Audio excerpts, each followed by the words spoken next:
Hi, Todd here with Interview Expert. Today I'm going to try to instill in you the importance of having a strategy when you're in the interview process. My personal experience with strategy, and the first time I even learned what strategy was or that it existed, was back when I was in the third grade and on a soccer team. So our coach had gone to a seminar over the summer that taught him that we were supposed to hold our positions and not all just chase the ball around the entire soccer field like a giant herd of wild animals. My position was fullback because I wasn't very fast, but my position, basically what it taught me was I wasn't permitted to go past the center field line, and I had to wait for the ball to come to me, and then I would kick it back to the forward so they could attempt to score. The downside for me with this strategy was I was never going to score a goal.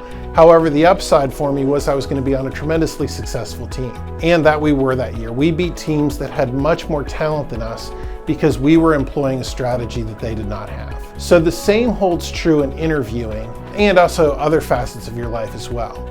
But the strategy we teach in terms of interviewing is that we're going to break all interview questions down into just 14 different topics. What we mean by that is if the interviewer asks you a question, you're going to say, okay, which of the 14 topics does this question come closest to? And then you're going to take a pre-scripted story that you've already created to answer that question, and you're going to kind of mold it and form it a little bit to make it kind of adjust and fit what the interviewer is asking, but you're going to deliver that story and it's going to have all the important details in it that interviewer is actually looking for. So we do this 6-7 times in an interview. Usually that's the amount of questions you're asked in a normal interview. We basically score A+ or 100% or 95, 98% over and over again throughout the entire interview.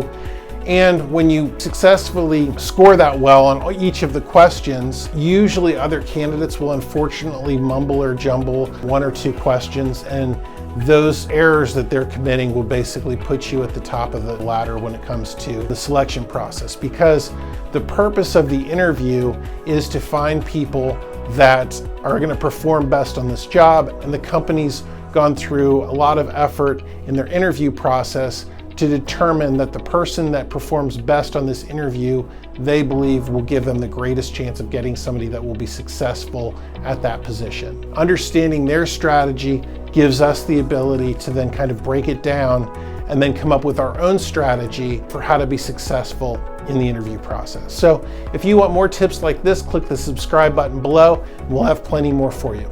Thanks.